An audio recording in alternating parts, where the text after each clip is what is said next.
Hello, Zach. Hello, Jeff. How you doing? I am doing quite well. I remember from the last Zine Quest, you had a product called Scrap Rats, Yeah. which seemed it was very cool. But what was most memorable was walking around Gamehole Con, hmm and then there was a booth with banners, and on the That's right. banner said Scrap Rats, and there's Zach. Yeah. Gamehole Con was awesome for connecting with people that, uh, like even we went to Gen Con and Origins, and uh, it lo and behold, it was Gamehole where I met some cool people and got to connect with people that I had kind of knew from the interwebs, or that kind of knew me, and that was just really cool. It was a blast. Yeah, it was probably for me. So this is my first one going as a creative person has put stuff out. I mean, hmm as far as I didn't have a table, there really wasn't any wares I was hawking, nothing like that. But the interest was actually to one, meet people, two, there was a business thing I needed to talk to someone about, and then three was just and it's too early. I already lost it on three. But anyway, the games were fun, but the people I met, every single person creative wise, left me supercharged at Oh the end of the yeah, weekend. yeah. That was an invigorating convention. Like man, I got like you had a banner or a sign, right, that you had made that was for Yeah. like RPG Facebook group, or RPG Zine Facebook group. And I saw that. I'm like, there's going to be somebody next to that banner that I'm going to be excited to talk to at some point. And lo and behold, there you were. So that was awesome. Yeah, and there's some things we talked about because it was interesting because obviously you having um you actually had a space at Gamehole Con, so you are starting a you have a business, Yeah. which was kind of creative. It was interesting, and and what I found out was that Scrap Rats really wasn't your first or No. second. I mean, that you actually have products. So bite-sized gaming. I also found out there was a podcast, hmm which I absolutely have no idea how, in all the times I've, the suggestions that are made for all the many podcasts I listen to, it's never come up in as a suggestion. What is bite-sized gaming? Oh my goodness. Well, that's probably indicative of its quality, right? If you haven't heard about it in many. So Bite Size Gaming is kind of started out as a podcast, and then it became a publishing arm, and now it's an arm of a publishing company. But the podcast is just me and a couple of my Yahoo buddies, that during the pandemic, right at the beginning stages, we'd all been DMing for Adventures League, through organized play. We went to conventions. We did a whole bunch of conventions every year together. And we're like, man, we're not going to get to do conventions. Let's do something else. So we started a podcast. And we're like, we're just going to sit around and we're going to bring topics that have come up at our tables as dungeon masters, like different issues or insights or ideas, and we're just going to talk about them. And that's exactly what it started as. It's just three guys talking, and we had a Catherine, our friend Catherine was on at that point too. And then I had also around that time a few years ago got into Kickstarters and kickstarting my own stuff, and I kind of saturated my buddies with Kickstarters. Like every time before the podcast, I'd be like, "Hey, have you seen this Kickstarter? Like, you should check this out." And my news every week, we had a little news segment. My news was like, "There's a really cool Kickstarter on right now. You guys should check it out." And lo and behold, that soon became like most of our news was like, "Here's a new Kickstarter project. It's awesome." And then Zine Quest hit last year, and we did like 12 creator interviews for that, and that just sold us. So then we switched half of our podcast over to just let's just talk about Kickstarters, and which ones we love and what's cool about them. And that's what we've been doing now for a year. Is one episode a week is let's talk as game masters about topics, and one episode a week, or just about one episode a week, is what we call Crowdfunding Corner, where we talk about Kickstarters that are live and what we like about them. Yeah, I think the idea of coming up with topics gets to be difficult after a while. I could be wrong. That seems to me to be a problem where after like X number of episodes, it's like, do you revisit old ones or what?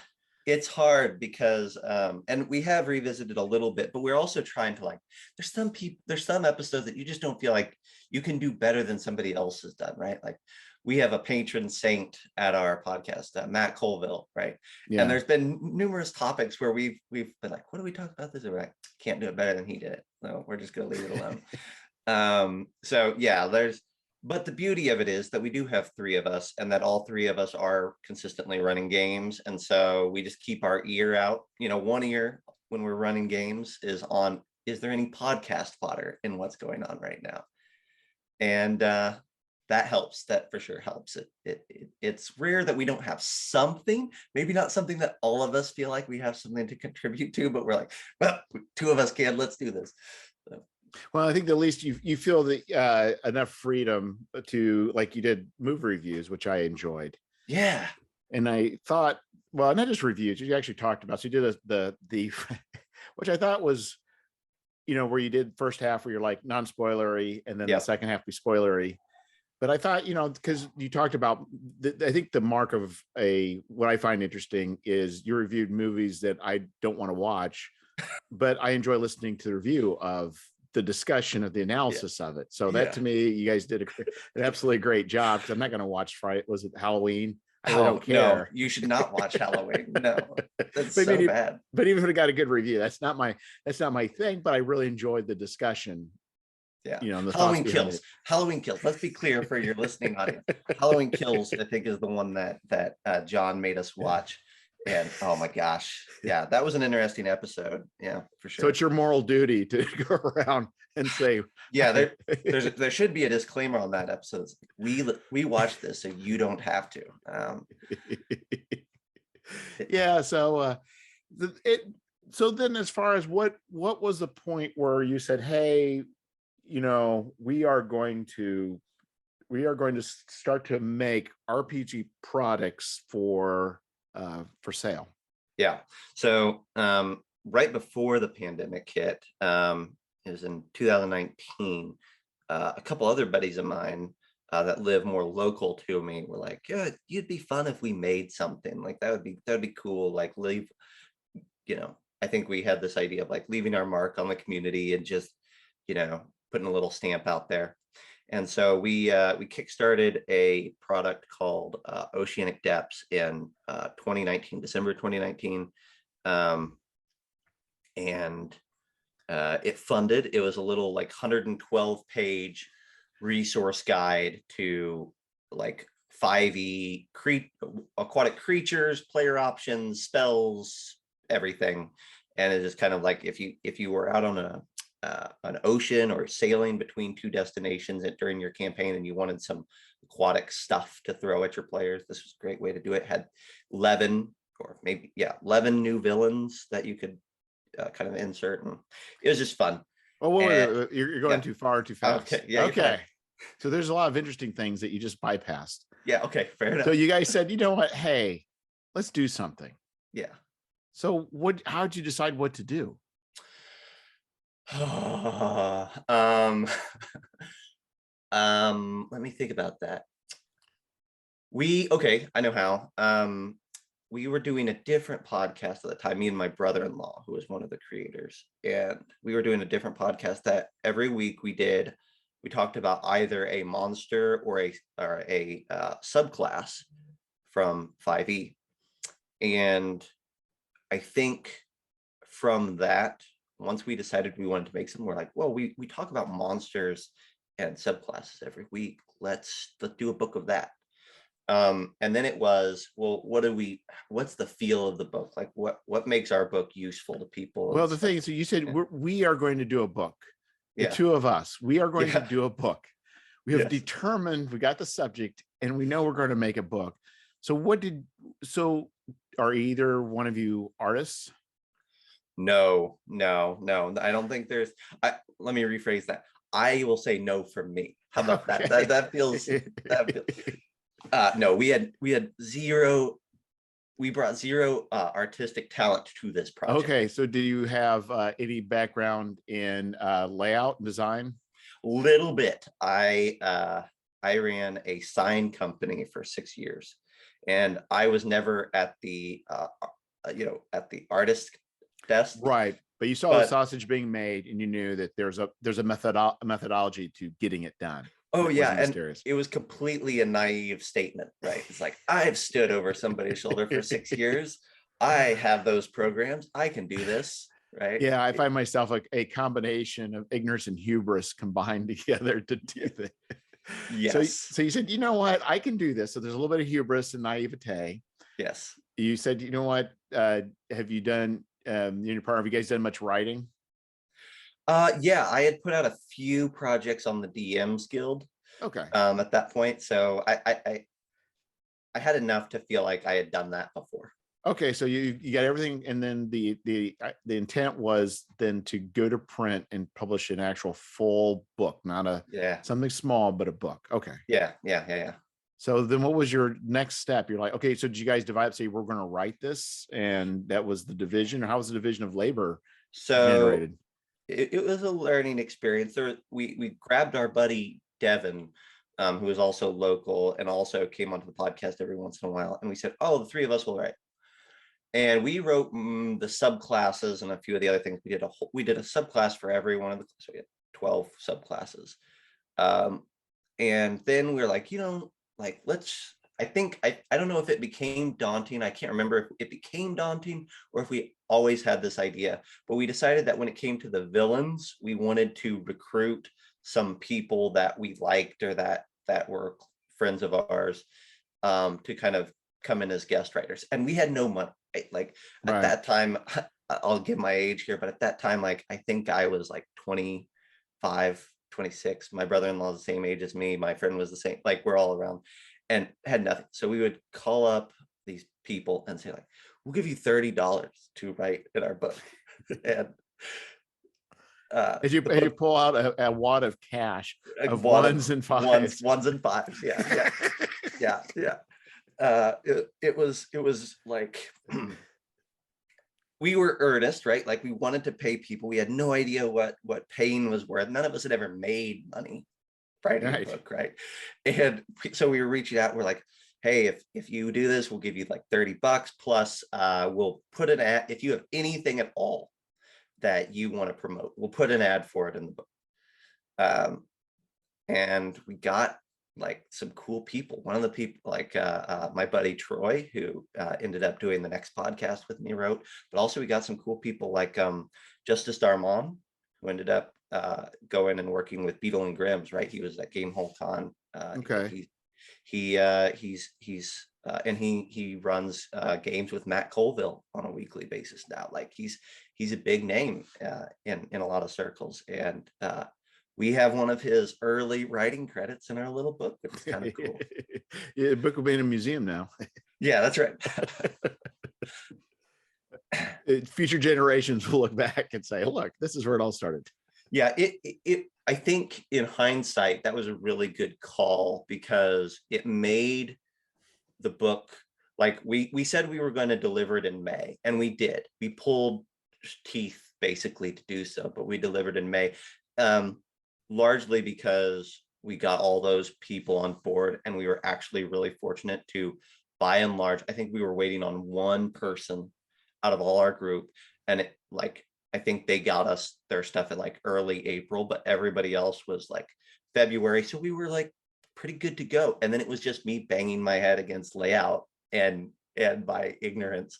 But that whole book was laid out in Illustrator, which I don't know if you know anything about how that works, but it's not a book layout program. No, I mean, I've not done much with Illustrator. I've done a lot from Photoshop. So it's probably a similar type of pain. Yeah, it's a pain, and it's like, I remember I was running it on an older computer at that point. So like once it got to 70 plus pages, if I wanted to save it, I would literally hit the save button, cross my fingers, and walk away because it would take like 20 minutes to save that file. And sometimes it wouldn't save and the whole computer would hard lock and you'd have like, all right, I gotta restart the whole thing. And from wherever I had successfully saved before. And it was A nightmare. Amazing. yeah, it was great. It was a great learn. It was a great, like, this, I don't want to do this again. And then of course I did it again. Yeah, it's insane. I think the thing is what it seems like once you start reaching out to people, you start making connections. And I think it's a very important part of. Yeah. And I think the other thing is you had going for you is you had a group of people, and that's what's hard, because I think, the stuff I've done mostly till now has been myself. And there's always a certain worry that, when you're in your own echo chamber, you're not going to get things right. Or as good as they can be. So getting more and more people involved actually can help. Of course, it adds to the complexity too, that what you faced is that you're now dependent on other people. And that's not always easy to say, you know what? Yeah, that's I mean, look, I've been super fortunate. Like 99% of the people that I worked with have been really great. But it's that 1% that you have a learning experience with, and it makes you stop and think, okay, but could I do this? Right? Like, yeah. That's a question that comes up now at the beginning of every project, is like, yes, I enjoy working with people and I want to work with people, but there's a line in which you have to evaluate and say, is bringing this person on worth, like, there's a scenario in which they get sick, or the family, like a meaningful reasons that they miss deadlines.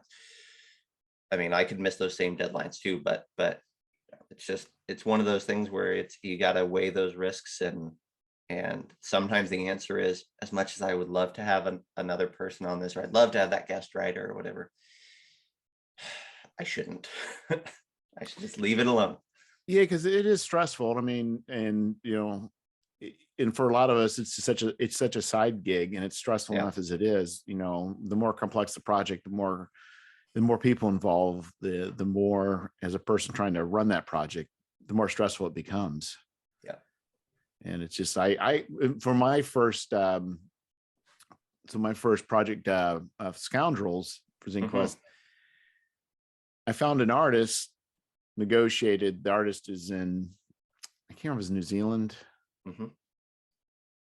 Anyway, so I'm going to add some details, but this is kind of what happened. So we kind of talked about it. I paid the money, at least I think half up front. They started the project, but the person was married at the time, but was going through a sex change transition. The marriage broke up. The person went on the street. The art was like 3/4 done, but still not right. And when went silent for a while, like for months. And then right before I was getting close to ZineQuest, the person pops back up saying, I was on the street, bad things were going on. I was fearing for my life, but I'm at home with my family now. And here's a finished product. Have a good day. Wow. Oh, I couldn't be mad at this person because it's like they're going through something I can't even imagine. So yeah, it's rare that anybody has an excuse or a reason that you can be mad about, right? Yeah, like, exactly. There's just everybody's got stuff, right? And that's, you have to be okay with being okay with people's stuff. Yeah. And I think that's where you get stuff done ahead enough, and then you have some ability to work around. That helps. Yep. And that's the key. But it's definitely hard. But you've wrangled all these people. It sounds so. The other problem is, like, if I'm the main guy, because I'm the guy doing everything, or at least I have maybe one other person writing. I have a lot of control. It's a dictatorship of myself. But now you got friends, you got brother-in-law. I mean, it's a little more complicated. It's kind of more of a partnership. Mhm. So how do you guys go about like determining like what gets edited, how it gets edited, what gets included? Hmm. Well, the win of that project was that the core three of us worked really well together. Um, I love to write, and I love to write like flavor, and I like mechanics, and I'll write like a subclass, and I'll be like, oh, I think this is cool. And Devin, our friend, is the same way. He likes being like having ideas. And Micah, my brother-in-law, is great at the numbers and mechanics. Like, so basically, Devin and I and Micah would write things, and then we would all just dump it on Mike and be like, make sure it makes sense. It's not at its balance and whatnot. He would at times, be like, here's where this would break, and it'd be like, okay, well, we'll fix it. And there were times where I'd say like, hey, for the layout, for it to be consistent with all the other things, the other villains, the other subclasses, we have to have a section here. We have to add something or take away something. And so really it just came down to Micah did the balancing and mechanics. I had the book and consistency in mind, and it worked. So you all found your roles, and they weren't, I don't want to say competing, but they weren't necessarily even competing roles. They all worked together in a way that everybody could say, hey, this is a concern. And Yeah. everybody say, yeah, I understand that you are the, we'll quote, expert in this area, and I will, and there was a general agreement then. Yeah, and when it came to the guest writers and the villains that we wanted them to write, we just we had a loose template that we gave to them, but we said like, we want it to be your tone, your feel. Like, we're going to put your name on it. Like, so it doesn't have to be 100% consistent with the other things. So we had like, oh, we'd love for you to write a section on motivations, flaws, weaknesses, layers, if they have any cool magic stuff. And so everybody did something like that. And I think like maybe one person didn't end up doing any magic stuff. I'm like, well, I'll go ahead and write some things for this villain just so it's consistent. But other than that, it was like, yeah, everybody But probably the basically people you picked were probably, I don't want to say that they would be consistent exactly in the way they took, but they're also tonally the same people. Like, you didn't get a guy that likes writing wackadoodle stuff and another guy that likes writing dark and gritty. I think you're right. I think that's accurate. If we did that though, it was by accident. Right. Because it was not a matter of, oh, we have so many people that we would recruit for this. It was like, oh, if we could get 8 people, wouldn't that be awesome? And right. Wow, we found 8 people. Hooray. So that's actually amazing. That's what's hard, because I mean, when you go out to look for people, it's like, pay. I mean, it's hard. I mean, it's like you got a project. Some people are willing to wait till the Kickstarter ends. I mean, we're enthusiasts and you're all together, but then you reach out to people. It's like, it's a lot of times a different story where it's like, money, cost, rates. That's kind of a tricky thing. How easy was that for you to navigate the first time? It wasn't too bad. And I think part of it was that most of the people that we reached out to, we personally knew at some level. And like, so one of the guys, as an example, I had interviewed on a podcast. I loved his writing. He had some stuff on the DMs Guild. His name's David Barentine. And I just loved what he was doing. And we kind of kept up back and forth. And I knew that he was working on a bigger project and he was interested in kickstarting it. So I think we were already kind of chatting about maybe collaborating on that one later. And I'm like, hey, I'd love for you to write in this, and just, you can dip your toes in Kickstarter and just get a backseat view of the process. And I'll let you promote your stuff, like your upcoming project.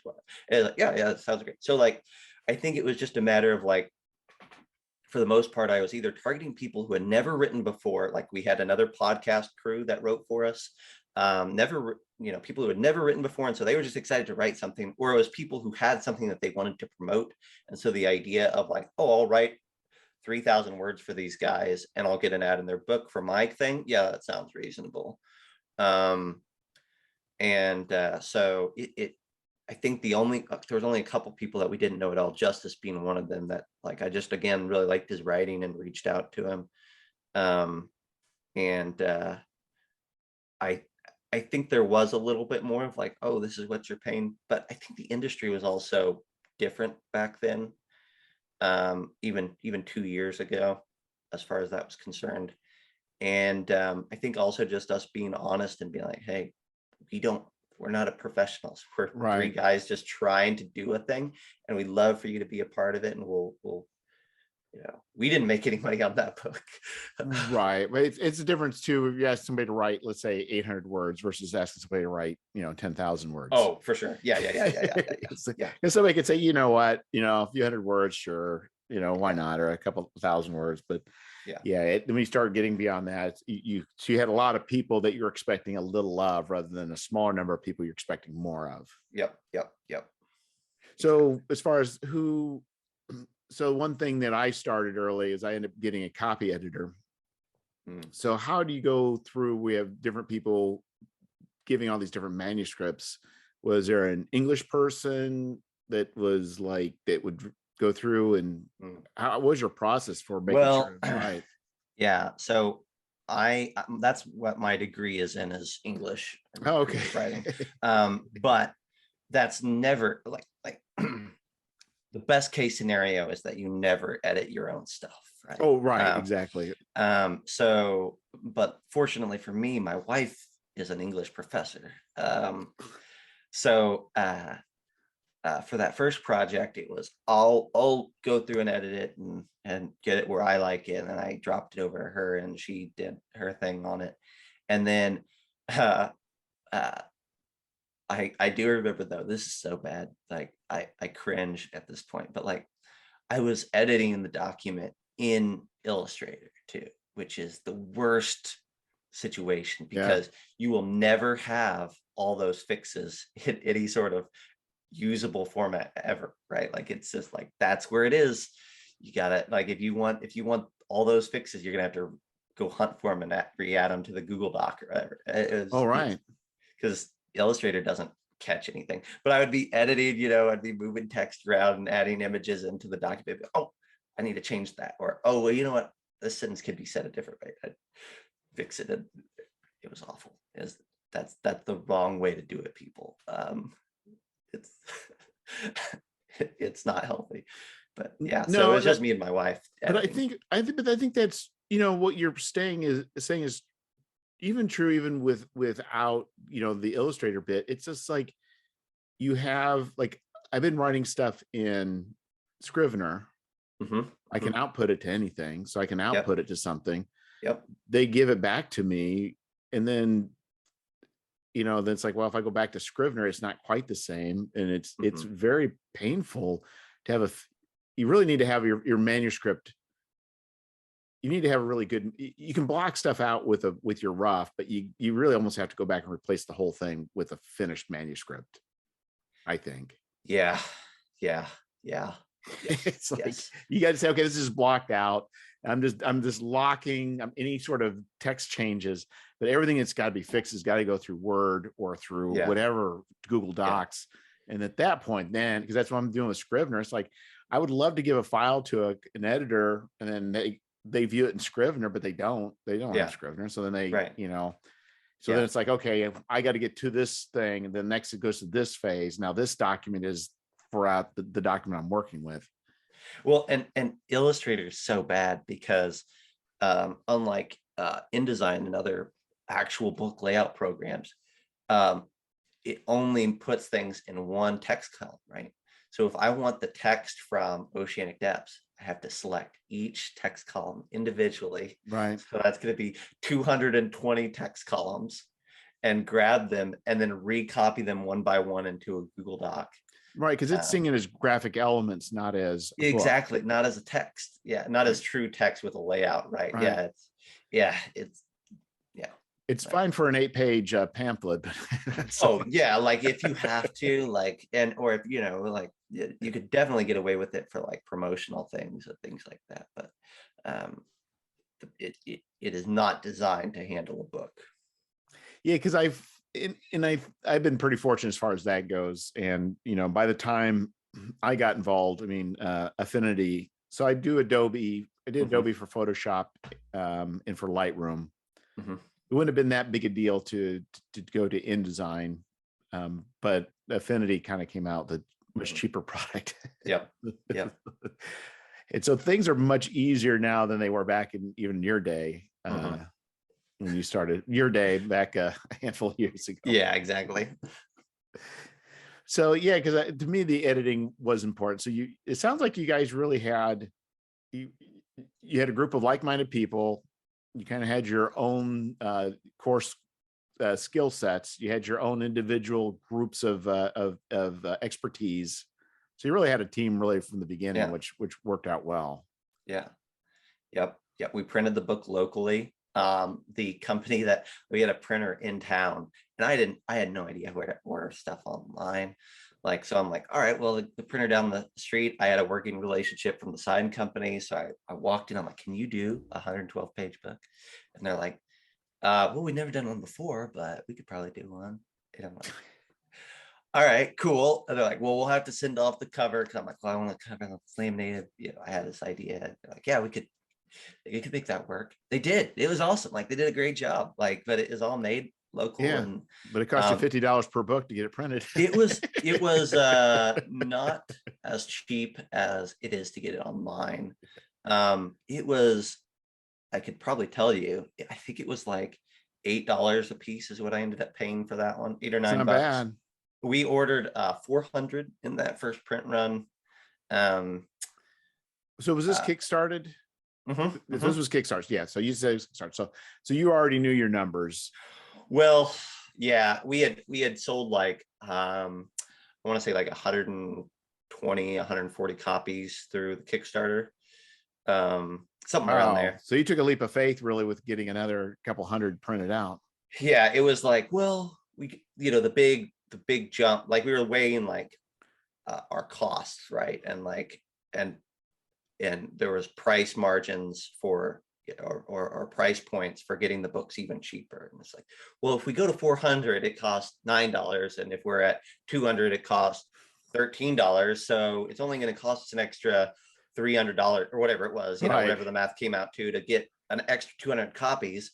Let's just do that. And like when I say we made no money, it's we went in the hole because we spent, I think we made like $5,000 on that first project was our funding goal. And we just barely crusted over our funding goal, which was awesome. We were super excited about that. We didn't know that you were supposed to fund in the first 48 hours. We're like, we funded in a full 30-day campaign.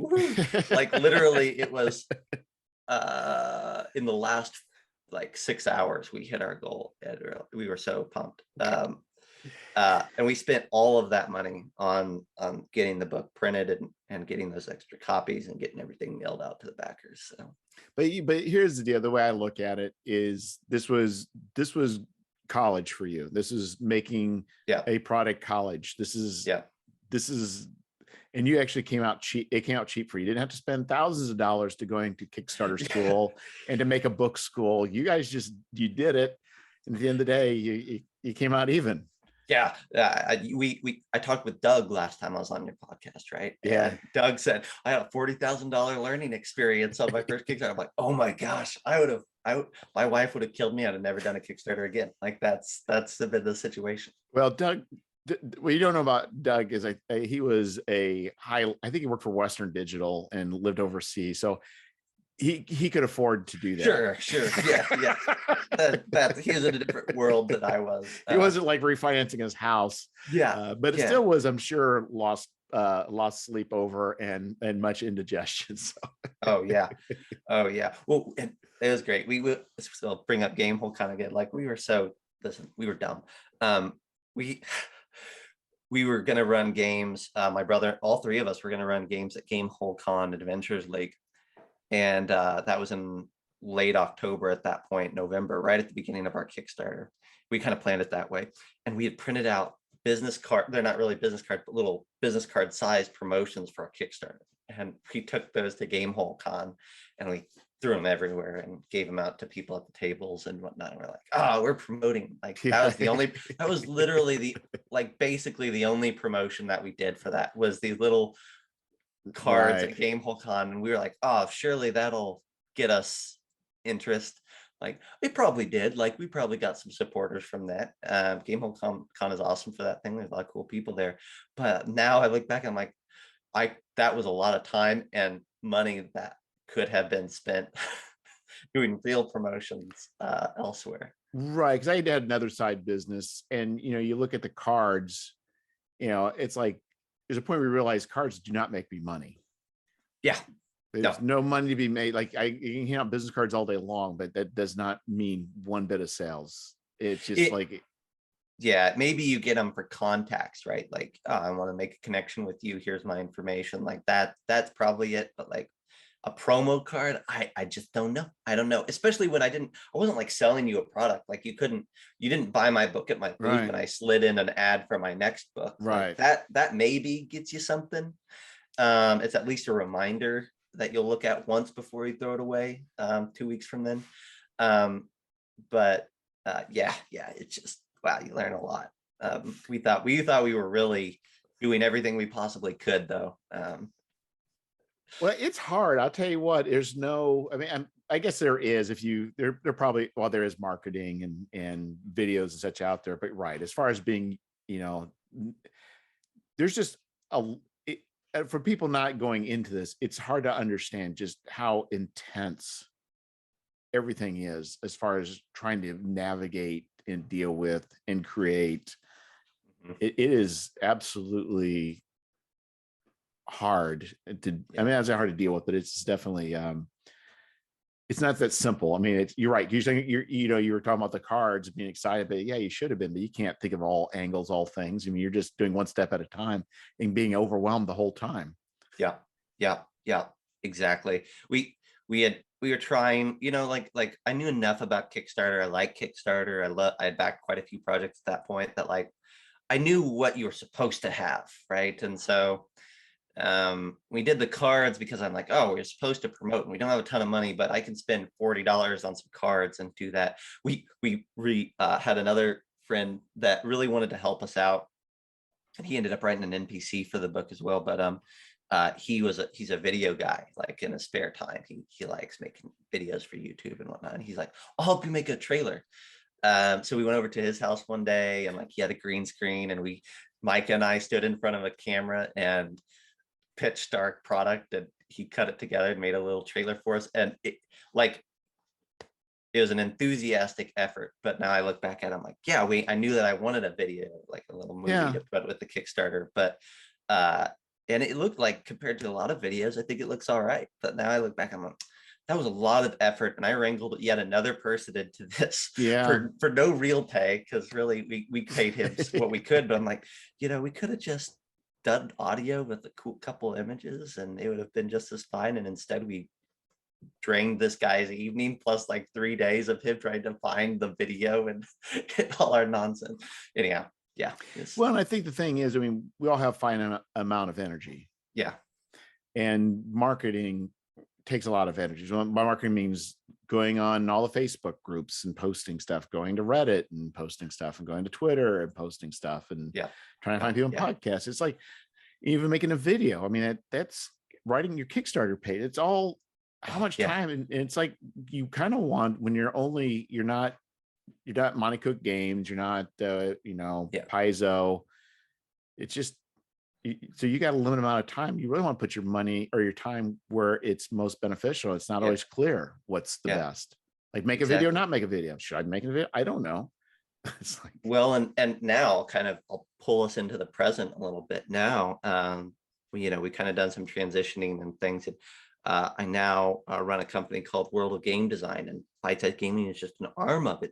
And part of World of Game Design's emphasis is that I help a ton of creators make their own stuff in addition to my stuff.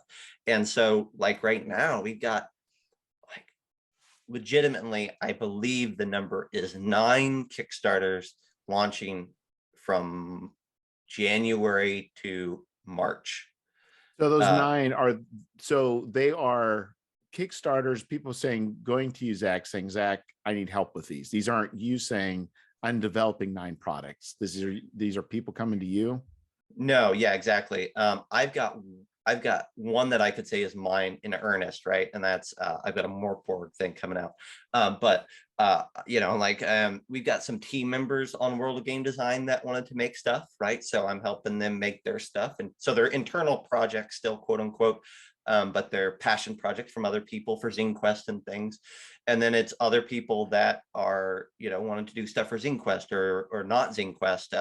But in the spring, and they're just, I really want to do this, but maybe they're like, I want to write, I'm really good at writing, but I don't want to have to mess with layout and finding artists and actually kickstarting this thing. I just want to write the thing, and I'm happy to give you a portion of the profits to do the rest.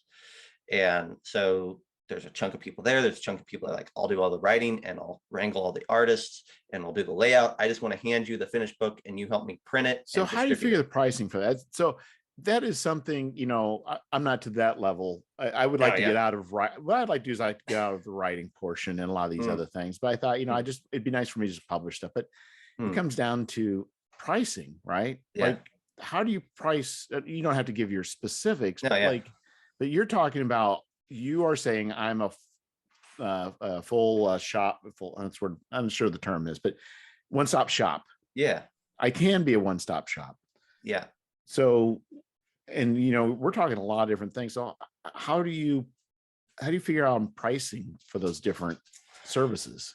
Yeah, it's going to be different for every project, but what I could say most of the time is that most people come to me for the Kickstarter side of it, right? Like they can make a book or they can write a book and they can pull a team together, do the rest, but they don't know Kickstarter, right? Or they don't know it well enough. And so most of the time it's, hey, help me do a Kickstarter campaign and maybe some fulfillment on the back end. And so for that sort of thing, I'm looking at what's the size of the project? What do I think this will probably make? And how much time am I going to put into it to get that result, right? And so the fast answer is usually for a quote unquote smaller project, and by smaller, I typically mean zine size, zine to like small soft cover size. I'm typically asked for a chunk of money plus 20%. So, hey, I want $400 plus I want 20% of your income profit from the Kickstarter. After you pay the Kickstarter fees and all that, and you get the money hits your bank account, I want 20% of that. And that's, like that initial chunk could vary in size significantly depending on how much time that's really me saying like, all right, well, this project could not fund. I don't think it, I typically try to avoid taking on projects that I think won't fund, but if I think it'll fund, then I'm like, well, but this is a small project. I'm not going to take, like, I don't think this project is going to do $8,000. So taking $400 plus 20% is a big chunk. Maybe I'll knock that down to $200 or, whatever. That all depends. So it's really a certain amount of, so like, for instance, I work for a guy who is a blacktopper. Yeah. Okay. And sometimes you charge $3 a yard, or that was a yard or foot, I can't remember back in the day. And sometimes you charge $1.50. And I asked him, how do you figure out what to charge? And he said, well, it just depends how hungry I am. Yeah. There's definitely there's 100% some of that 20% number is a soft number, but it's pretty consistent. But you could say, I love this project, I love this person. Yeah. Or it could be another one. You're saying, there's a lot of work, but for the most part, what you're saying is you have a good feeling where how you think it's going to fund, how much time it's going to take, and you can adjust accordingly. But there's always that thing you say, you know what, I love this little mouse game that I just want to see the world. 100%. And that's my feeling, right? And that's why it's great I've got partners, because if it was just Zach sitting doing all this, I would be like, I would fall in love with every project to the point where we made no money, right? Because I love talking with creators, and as soon as they start getting excited about their project, I'm like, oh, I will be excited with you. Like, let's dive into this trench together. And it's because I have people that rely on me, and also a family that counts on me making something, that I'm like, all right, but I gotta, like, as much as I love this, it Right. has to make at least a little sense, even if it doesn't make perfect sense. It needs to make a little sense. And I think also, obviously the Kickstarter, I mean, what's important about the Kickstarter is, to me, is it's also a large form of marketing in of itself. Because, there's the marketing outside of Kickstarter, but the marketers, look at the numbers. I think probably at least, I don't know, I can't remember now, at least probably 20%, 25% of my pledges came from the Kickstarter ecosystem. Yep. Yep. Yep. And so how you write it, what you're, even if you don't do a video, but if you do a video, just, it doesn't have to be, it doesn't have to be like high level production, but it has to look good and it has to look professional.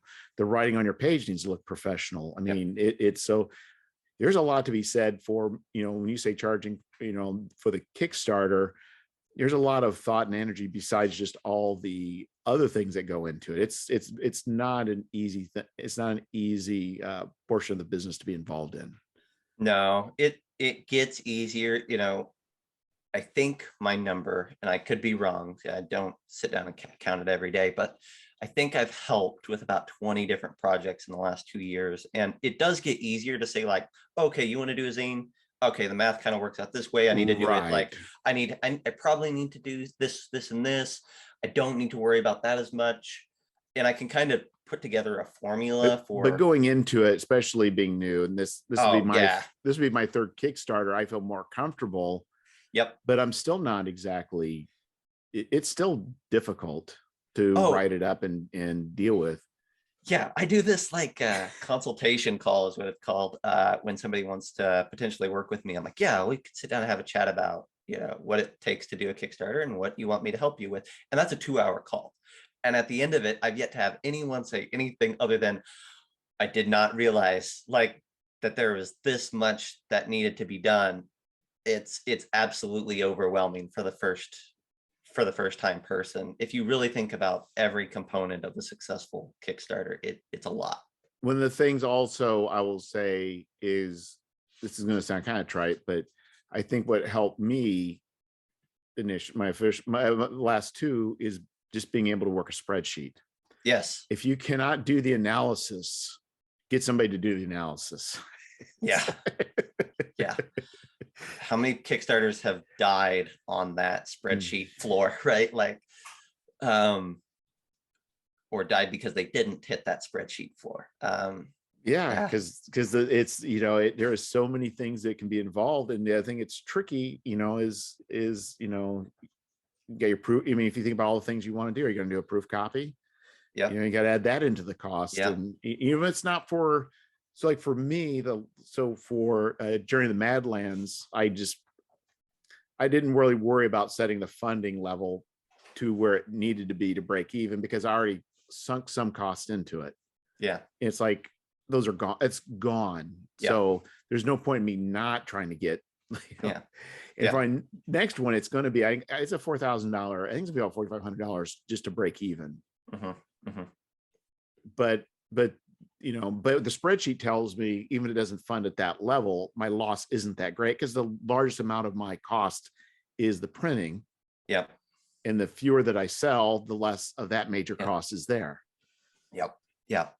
Yeah. It's and the other thing is, like, as much as you could, like, so the flip side of the spreadsheet, right, is that there's a learning experience with every single project. Yes. Because you think, oh, I listen, I don't have this figured out. As much as I have this somewhat figured out, I don't, right? And I'll give you an example, and I'll be a little bit tactful here, but I just did my first game found project that I consulted on this summer, and I did it was with Modifius for their Skyrim board game. And it ended up with I think we netted about 1.3 million from that one. And they wanted me, I really appreciate them, and they really wanted me to be hands-on with the entire Kickstarter process from the beginning, or game found process. I'd never done a game found before, never done a board game before, but they knew that I had done plenty of crowdfunders, and anyhow. boy, there's so much that I learned, like, and like from the scale of it, but also from GameFound, but also from, you know, how they managed their community and their comment section and whatnot, and how they thought about updates and stretch goals and add-ons, and like every project you start thinking about all those things, and you come to a realization that no two projects are going to be exactly the same from those points of view. And that was an incredible, it took about 3 months of my life to get that one out the door, but invaluable. Every Kickstarter is invaluable, but fascinating. Well, even like the ratios. So, you know, the more options you put changes the equation. Yeah. So like, just if you're even just doing PDF or in a book, how you price each one of those and those margins, and then what the ratio is for those selling can make a drastic difference in the outcome, because you don't know. It's like, I'll tell you. Oh, go ahead. I was gonna say, like think of like GameFound was crazy because you can look at Kickstarter and you can find similar projects to what you want to do, and you can say like, oh, and I can make it look like that and whatnot, and like, okay, well, I think I could probably hit the same numbers as that guy. You can you have all these points of comparison if you look. Yeah. With GameFound, you know, we went in there and we're like, no idea what we can do here, you know. So we're looking over at Kickstarter and we're like, well, we can point to some things over there, but we're not going to do Kickstarter numbers over here on GameFound. No. It's not possible, right? Like that there was no. But what you do have is you do have two things going for you. You do have one, it's the what was the product line, the board game? Skyrim. Yeah. So you had Skyrim, which yeah, and then you also had Modiphius. So those two names itself will draw people to GameFound for sure. And that's why they wanted us over on, and I need to be careful here, so I'll shut up about some of this, but like that's why we went to GameFound, is because they wanted us over there, right? Because we had a name to draw, right? Yeah, they wanted to draw our audience. That was awesome. And it was a great relationship. The flip side is that everyone going into the project knew that we weren't going to do Kickstarter numbers, and so then it became this question, or this sorting of like, okay, well, how much are we going to do? And how much of it is going to be at the beginning, and how much of it is going to be in the middle, and how much of it is going to be at the end? And then you have to think about like, okay, how do we build stretch goals based off of that? And what's the pacing of this campaign going to be? And all those things, right? Question marks, because we were on a new platform, right? Fascinating. Like, will we hit, you know, we had a goal of, I think it was, I'm going to be wrong here, so excuse me, but I think our goal was 400,000 as our starting goal. And we're like, will we hit that in the first 10 minutes, in the first minute, in the first day? That's important, right? Like for a project of that size, knowing those, and we didn't. And so then you have to, then you build in stretch goals, and you're like, well, what if it takes us 3 days to hit 400,000? All this has to change. So, oh man, just there's so much, you know. But that's the same thing. But you know, going into a Kickstarter too. I mean, those are the same things we did early going on, right? Because you were going to a new platform, but as a new creator, Kickstarter is a new platform. Yep. Exactly. And one of the things that I learned, you want to hear something crazy? We're so far off the rails at this point, but I think that the Kickstarter backer is signing up for entertainment as much as they are for a book. I believe that there's a certain amount. I believe that is the case to be made for that. Yeah, I agree. Because like, and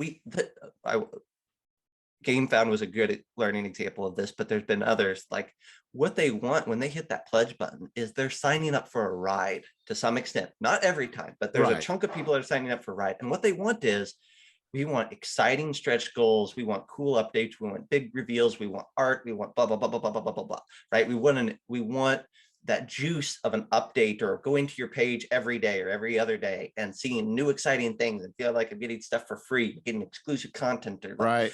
They want that experience. And when you're doing smaller projects, and by smaller I mean maybe your project only has 100 backers or 500 backers, you don't, the noise ratio isn't that high. Like you don't get a lot of feedback a lot of times on those, right, from your comment section. But when you got 7,000 backers, well, I think it's a different audience too. For like the zines, they're not necessarily expecting you to have 27 step goals. You're absolutely right. But part of that, right, is that I think though that there's a learning experience here, right? That's what I learned, is that like, okay, it's on a bigger scale, but the same thing is true. It's just that the zine people don't know it yet. The zine audience is still newer, but eventually, and we're all the same people, right? So like, when you sign up for a board game, maybe there is that energy and that expectation, and you're doing a 30-day campaign and you got to keep the energy up.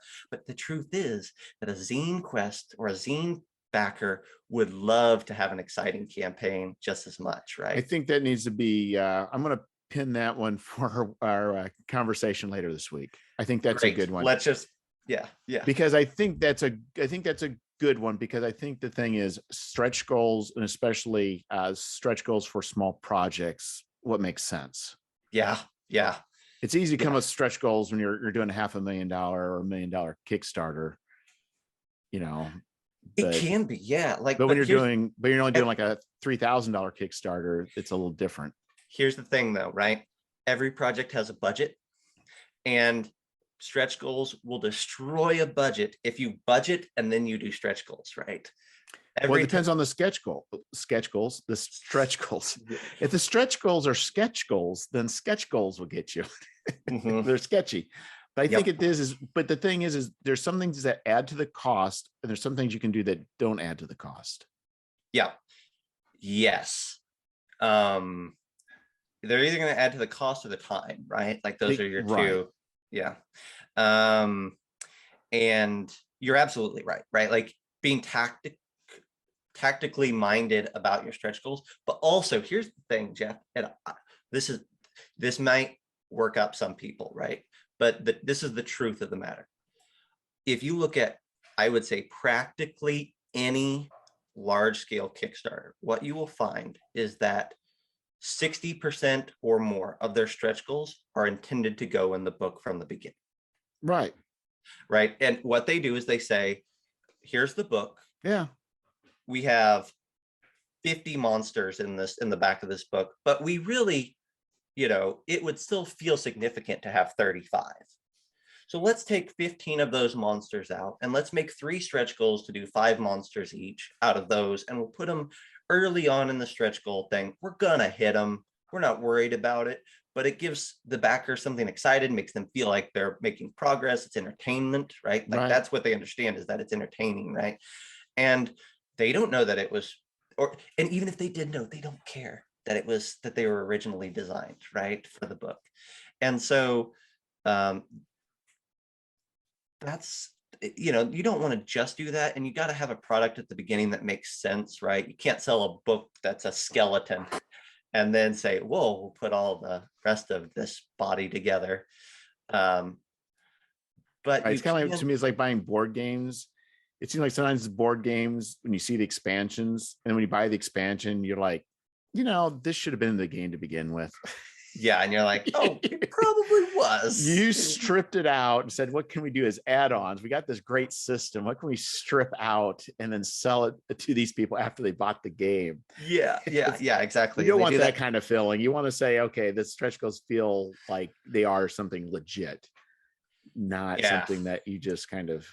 And that comes down to being really tactically minded with your goals, and also knowing, like, you have to be confident that not only am I going to hit my funding goal, but I'm going to blow past it by X amount, right? Because the thing on Kickstarter now is you need to fund in the first 48 hours or you're doing it wrong, quote unquote. And so if you're going to fund in 48 hours, then that you're perfectly fine to make those stretch goals core content to some extent. Well, I'll tell you the other thing too, which is kind of weird psychologically. even if whatever you set that stretch goal at, whether it's low or wherever it's at, and even though if you know you're going to hit it at any time, until you hit it, I always feel this feeling of stress. Oh yeah, for sure. Right. Like you feel, I remember I did a project with my buddy, Tom, in the pandemic, we did a zine, and he was laying on the floor for like the first 3 days, like just holding his stomach and just moaning and rolling on the floor. I'm like, it's fine, we're doing great, like we're gonna fund so quick. He's like, oh, it's not worth, like even after we funded, he's like, oh, what number are we gonna hit? And I'm like, you are not long for, you're not, like, you just need to close this web browser and walk away for a while if this is how it's going to feel for you, because this is how a Kickstarter is. Well, I just remember with my first one, I was short of the goal that Tim Shorts sent out an email, hey, or Facebook, hey, help my friend out. Yeah, I know the exact person that put me over the goal, and I mean, I was getting emotional. Yeah, even though I knew I was going to make it. It was like the second day, but it just still was just like, up until I got it, it just didn't feel real. Yeah. Oh, it's one, there is that feeling of, whew, I did it, right? And I think now, right, like there's two numbers. That's where I end up now, is that there's two numbers. There's the goal, and then there's the real goal, right? And so to a family member, an outsider, or a contributor, they're like, oh, you did your goal. I'm like, no, there's another feeling that's like down in the pit of my stomach that's like, but we need to hit, we had a goal of $1,000 or $5,000, but we really need to do another 2,000 or whatever for me to feel like this was the success that I wanted it to be. Right, exactly. And I think it's just yes, and it's hard, and I don't know, I think in even though not everybody should do a Kickstarter, but man, everybody should do a Kickstarter just to know what it's like. Well, and like, it's fascinating, right? Because once you've done this and you have those numbers and you feel those feelings, right, then you watch projects. A great project that I like a lot, it was a 5e book called Kickstarter. It's like a dark fantasy setting, and they hit their funding goal, I think in 2 days or something like that, big hardback book, and they canceled in like day 2. I was like, what? You guys are awesome, right? And I'm like, but I knew, because I had done some, I'm like, I bet they had a target number, and it was, they knew that like they need to hit X in the first 48 hours for them to have a chance at hitting target number Y, right? And sure enough, 3 months later, they came back and they had a bigger marketing campaign, and they kept it going, and they did a lot better in those first 48, and they kept it rolling. And but as a person who, I'm suspecting that somebody who didn't know anything about Kickstarter, didn't know the back end, would be like, well, you would hit your goal, why would you cancel? But I think in some ways it's, to me, I don't want to say disingenuous, but it is a certain amount. To me, you're kind of breaking faith with people when you do that. It's so tricky, right? Like, that's the thing. That's where I was getting at. So that maybe that's the theme of this section of the podcast, is like, that's the trickiness, is that Kickstarter backers want an experience, they want entertainment, and you are responsible then for constructing the ride, right, of that entertainment. And varying degrees, smaller creators, right, people aren't worried about as much, but like, you're responsible for creating the ride. And if you're like, oh, well, this was a fun, exciting beginning, but I know how this ride is supposed to go, and I know that because we didn't have you felt like the beginning was exciting, but we had built this whole ride to start from somewhere else, and now we've got to scale it back, which is tricky, or we could just restart the ride. And the reality, right, is that, they lost some faith there. It feels disingenuous, but on the flip side, I'll go back to Skyrim for just half a minute. We built that whole campaign to avoid the ride. our vision for that, we sat down and we said, look, we know that people like this ride, but we also know that there's a group of people that feel like some of the parts of this ride are disingenuous, right? Stretch goals that are meant to be core box feel disingenuous. A funding goal that isn't high enough and you know that you're going to hit it feels disingenuous. So like we could have set a goal of $50,000. Goal doesn't matter, right? But we said, well, let's set it for 400,000 because that means that that's actually was all of their development is tied to their development. Right. It was a real number, right? And so we did all these things. We said, we're going to do stretch goals that aren't core content, that aren't key to the base game, that are 100% add-on. We're not going to do a ton of exclusives because we want everyone to get to enjoy all of this game, and we want this in retail stores, and we want it to, everybody, even if you missed the Kickstarter, we're in the middle of a pandemic, we don't want you to feel like I have no money and now I've lost half the content because I wasn't on board during this 30 days or whatever, right? Like we had all these, like we want to tell a true campaign, and that was the goal, right? We want to make a XYZ. We launched it and people did not like that there was not a ride. We still had stretch goals, we still had all these things, but they're like, where's the ride? Where's, like, you guys didn't fund in the first 3 minutes. There's something wrong. You funded in 13 minutes.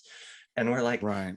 We had a goal that was 10 times what the average, like people set the goal stupid low so they can say they fund in 2 minutes, right? Like, well, and I think you're right. I mean, when you start talking about the ride, because I think, going back, it is very apparent from the larger companies, they do curate it that way. Mm-hmm.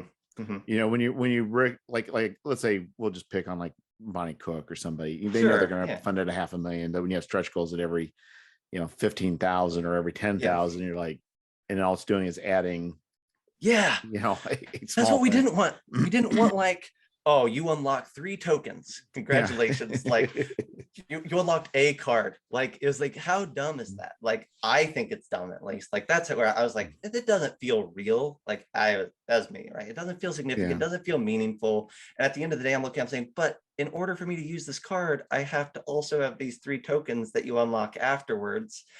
And then I really need the miniature that's unlocked 3 stretch goals later. Like that doesn't feel real. It just is. It's a convoluted thing. But and I'm not saying there's a balance to be had, I'm sure. But what we learned in that campaign was that the balance leans more towards create the ride. Right. Which I think is good. So why don't we go ahead? Sure. So you have a project, a Morkborg project. Yeah. So what made you decide to dip your toes in the Morkborg waters? Okay. What do you know about Morkborg, Jeff? Okay, my experience is I don't own Morkborg, but my experience is my understanding is I think it's like in a hellish landscape. The party, there's going to be a TPK within a set amount of time that's randomly determined. Things are going to escalate. It's a simple system, and it's a very dark and gritty hellscape setting, kind of like Shadow the Demon Lord, but with less optimism. Yeah, there you go. You got it. You're right on track. Yeah. Okay. Cool. Perfect. So, I avoided Morkborg for a while too, and I'll be honest here. Part of the reason was because I hadn't quite dove. I still haven't fully dove into the OSR side of things, right? Like, and I like it. I think it's cool. I just like, oh, there's so much out there. And for a long time, I was a 5e only guy as far as like creating, and I ran a ton of 5e stuff. And so it just wasn't there. And then I saw it on Amazon, and it's like hardcover book. And at the point it was like $28. I'm like, oh, for $28, right? Sure. I ordered it, got it in. I'm like, oh, it's not a full size book. That's why it's $28, right? It's A5 sized. And I opened it, and I'm like, well, this book is gorgeous. Like it's beautiful book, crazy layout. It has, it has 110 different fonts in it. It breaks all the rules. And one of the rules that it breaks is like the table of contents is in the back of the book, which I didn't even find for months. Like I opened the book, I'm like, what does this book even have? And then I'm like, all right, well, how do you play this game? And it's like, you're flipping through the book and you're like, oh, okay, you start character creation on page 28, and then it just falls off. And then you have to keep reading, and then on page 40 it starts again, and then it bounces back to page 32, and then like and you have to just suss all of that out. Like it's not presented It's an in a experience. system. Reading the book is an experience. It's not just it's a confusing experience is what it is, Jeff. Like but it's by intent, not like most of the rule books that are just confusing and you think, why are they doing it? At least with Morkborg, it was intentional. I hope so, right? Like I read it and I was like, I don't get this. And I just set it down, right? I put it to the side. We talked about it on the podcast briefly. I'm like, it's a beautiful book. I'll never run it because I don't understand it. And I don't know why they made the choice to make their book difficult to parse. And I put it on my shelf. And then I went to Gamehole Con 6 months later, and the booth across from us had a Morkborg product, Masticator's Gate. And I walked over to him during one of the days. I'm like, all right, explain it to me like I'm 5. Like, why more, like, what's cool about this thing? And why should I like it? And so they talked me through their book. They kind of like, Morkborg is 100% style, 0 substance. As far as the mechanics go, mechanics are the stupidest, simplest game you've ever played.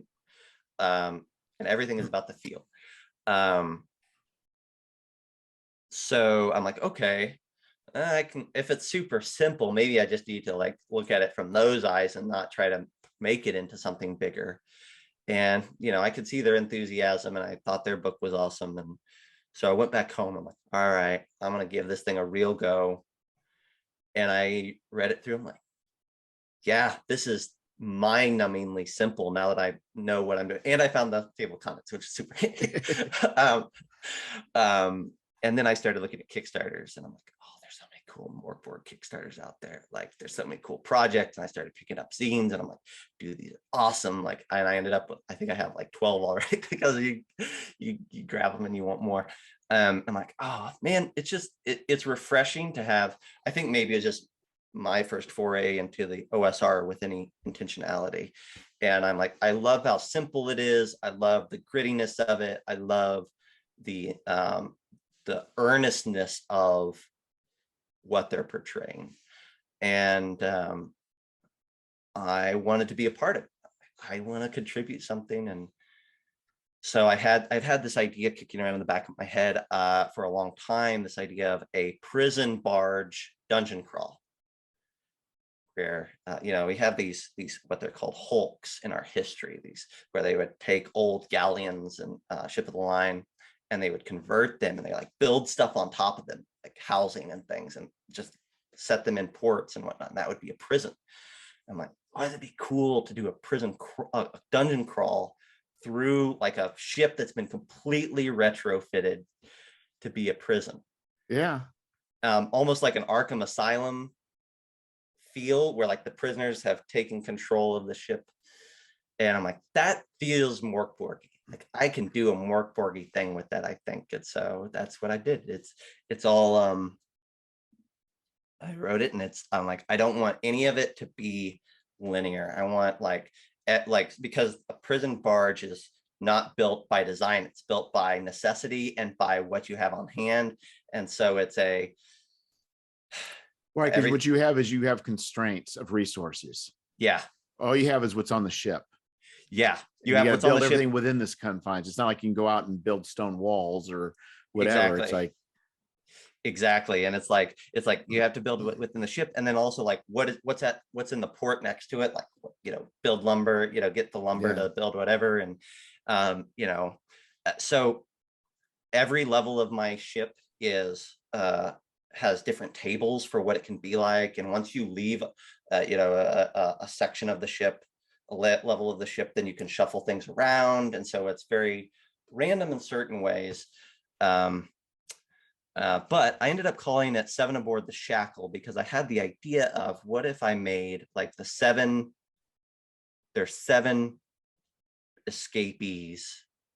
I love Batman, and I love the idea of having like a rogues gallery. And I'm like, what if there's these 7 escapees that are like the worst of the worst, and they're the ones controlling the ship now. And I kind of designed each one after the 7 deadly sins. And so like their presence and their power has kind of seeped into the ship, and it's kind of changed some of the things. And they have minions that they've created out of like the mutilated crew members and the spirits and things. And like, so it's almost this experience of a ship that's filled with vice and profanity. And the idea of it is that this heavy concentration of the profane is maybe in its own way shaping the world. It's like created this black hole sort of a sense in a world that's full of black holes. Right, exactly. We've created another black hole. Well, they look at that and say, well, that's going a little too far. Yeah, exactly.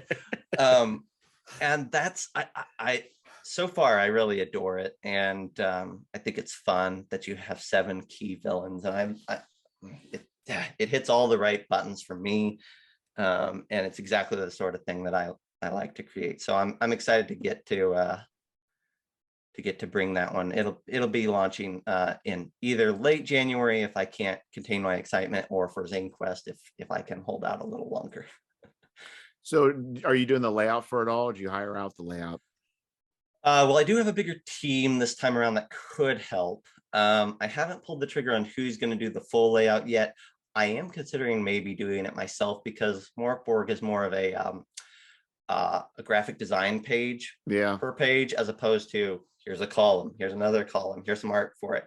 And so it's maybe something that I'll tackle, but I've got a ton of great artists that are doing a ton of cool art for it. All sorts of despicable people and undead. It's going to be awesome. So how long have you been taking you to get to this point? Has this been a year project, or how many? No. I can't do year projects anymore, or I get way behind. So I wrote it over November. So it was like your own, was it NaNoWriMo? That's exactly what it was. I had it like in the queue. So I had already got like a whole bunch of like reference art. That's the first step of my process is I go online to Pinterest, and I'm like, I want to find everything that inspires me for this. And I had a whole bunch of that. I had that ready to go. And then for NaNoWriMo, I'm like, I'm going to write this thing. And so that's what I did. And then we've been play testing it some in December, and commissioning art in December, and building the Kickstarter in December. And then in January, we'll finish up the art. We'll do some more play testing. We'll get it to editing. And so the book will be ready to go to layout during the Kickstarter. Yeah, wow, that's pretty exciting. Yeah, it's going to be fun. So it'll be about 40 pages, I think, all said and done. Yeah, it's now you're kind of going into Phil Reed areas now. Oh yeah, he said, I saw him post that he said he's going to do 12 projects in 2022. Yes, a project a month. I'm like, God bless him. Like, that's just a man on a mission, and that's him and him alone. Like, I can't imagine. Like, well, what I realized was, so I just dropped an episode. I just interviewed him last week. Awesome. So I just dropped an episode today. I mean, just like 2 hours ago. Okay. And so he does. I knew he worked for Steve Jackson Games. I didn't realize he did layout. So he's been laying out for decades. Yeah. So that to him's the easy part. So it's just, but man, he does it so well. Yeah. Well, and he's doing like, he's doing it the way that allows you to do a project a month, which is not, I own several of his books and I love them. But like, if you look through it, like, he's really good at layout, but also finding, a lot of stock art that people haven't found, or using it in ways that people haven't thought to use it. And so he doesn't have to wait on a ton of other people to get him his content. He can produce it because he can make the stuff that anybody has access to look better than anybody else can make it look. And he can do it in a weekend. He can lay the whole thing out in a weekend, not even break a sweat and not lose any sleep. Not like you or me putting all-nighters. He can just say, you know what? Yeah, there it is. Yeah. That makes me sick to my stomach. That's what it makes. Yeah. Yeah. So anyway, I think we're hitting the time space continuum. The wall's coming. Yeah, I'm really looking forward to that Kickstarter. We are going to be recording, you and I, and also with Jim, and also Doug. We're going to do another recording about the Kickstarter roundtable. So we'll be doing that here this week. We'll probably drop in a couple weeks. So anything else you want to talk about, or? Well, let me close off here by maybe plugging a couple of these other projects that I'm helping out with, if that's all right. Just a quick little rundown of a few of them. The company that I am running now is called World of Game Design. So you can find us on Facebook, and we're getting Instagram set up and YouTube, and it's a new company, so we're getting a lot of that stuff launched for the new year. But Instagram, YouTube, Twitch will all be there. But I'd love to point you in the direction of some of my other creators. There's a project called Tome of Terror that's going to launch this spring. That's by my friends Zach and Patrick. It's a big, huge book of horror resources for 5e. Huge book. It's going to be like 350 pages. Awesome. One of my partners, Jared, is doing a book called Picks and Intrigue, which is a really special book to him. It's kind of a fae-ish feeling book. That has some personal connections, and it's filled with gorgeous watercolor art. It's going to be great. You can find that. Picks and Intrigue is going, the preview page is going live pretty soon. Tome of Terror is already live. We're doing a project with Tim Kask Nice. called Curse the Weaver Queen, which is a box set of one of his older adventures that we've expanded and kind of revamped. And that's coming out pretty soon. You can find that already on Kickstarter as a preview, Curse the Weaver Queen. There's more coming, but if you just follow our World of Game Design Facebook page, we'll be posting. Yeah, just send me the information. I'll put it in the show notes, so it'll make it easy for people to access. Yeah, absolutely. So I just, I feel like I spent a lot of time talking about the Kickstarter process, which is great, but also my stuff, and I'm almost equally excited about all these other things. And I would love for your listening audience to go check out those people, and really just go live on Kickstarter. That's what I would encourage. Have your morning coffee every day and open the Kickstarter page. Enjoy your rides and enjoy your rides. Exactly. You may not be on the ride, but you can view the rides that are going on. That's right. We can have this ritual, Jeff, you, me, and every Kickstarter person. We could just get on the program. We'll all get on a Zoom call, get our coffee, go to Kickstarter, sort by newest in tabletop, and just start spending money. Exactly. Sounds good. I think our wives won't appreciate it, but I think it sounds like a great idea. It's a business cost. It is. Yeah, exactly. It's a write-off. Yeah. Anyway, just research. Anyway, thanks for joining me again, Zach. Thank you so much. You take care. All right. Thanks, Jeff.